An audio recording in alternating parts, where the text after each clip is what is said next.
Overachievers don't think reasonably, sensibly, or rationally.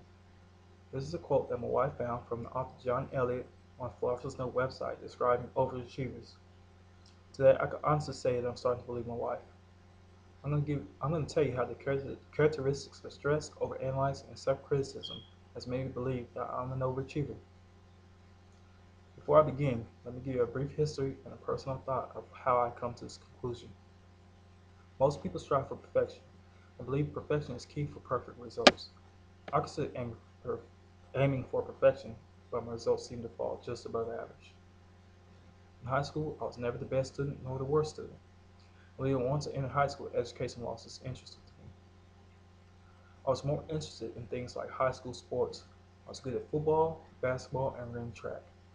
When it came to academics, I felt I was 10 steps behind everyone. I always worked hard in my academic life because I did not want to suffer the embarrassment of failure. And most important, I did not want to disappoint my family. I was the eldest of two younger sisters, and I had to set the example. Once I graduated high school, I entered the United States Air Force with the hopes and dreams of pursuing my college education, serving my country, and making my family proud by doing so.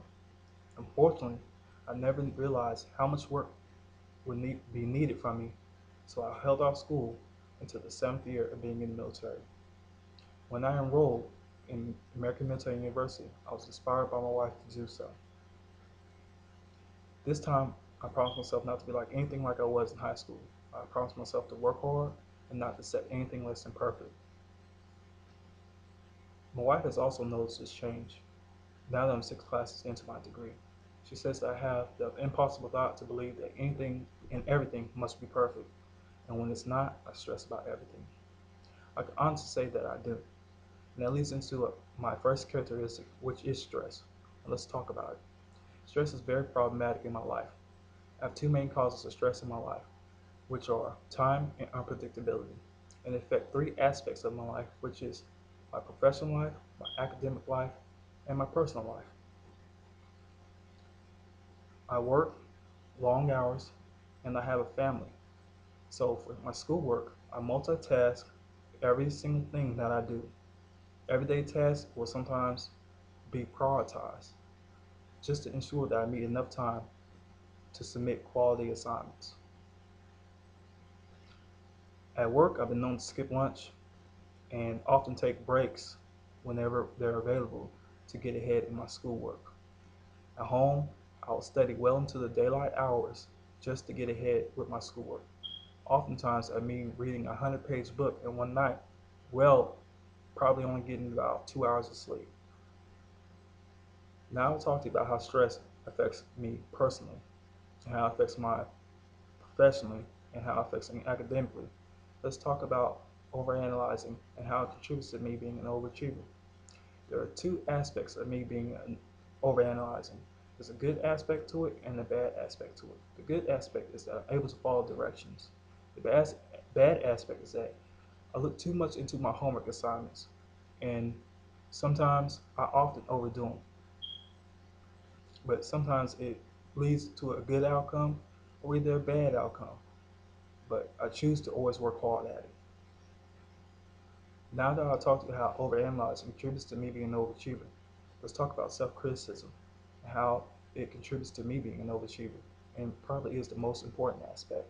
Oftentimes I double check my work and triple check my work just because I believe it's not good enough. Most of the time, I'm working hard just to exceed the expectations of my teacher. In the past, I wouldn't work hard at all. I would use minimum time necessary just to get the assignment complete, just so I can pass. But now that person's over and done with. I promise myself to work even harder and look at my work over and over again just to find minor mistakes that my teacher would find. So that way I can have the highest points possible for every assignment. Sometimes I can be my own worst critic. I believe in the model of preparing for the worst and expecting the worst. I never hope for the best because if I don't receive it, I'm never disappointed. Many people will look at me and say that I look down upon myself, but I believe that these three characteristics of stress, overanalyzing, and self-criticism are the best characteristics that I possess because they help me put the best foot forward in pursuing my college education. Now that you know a little bit better about me through how I stress about every little thing and how it must be perfect, and how I overanalyze my assignments, and how I criticize my own assignments through self-criticism, you can say that you know Trindle Cole a little better.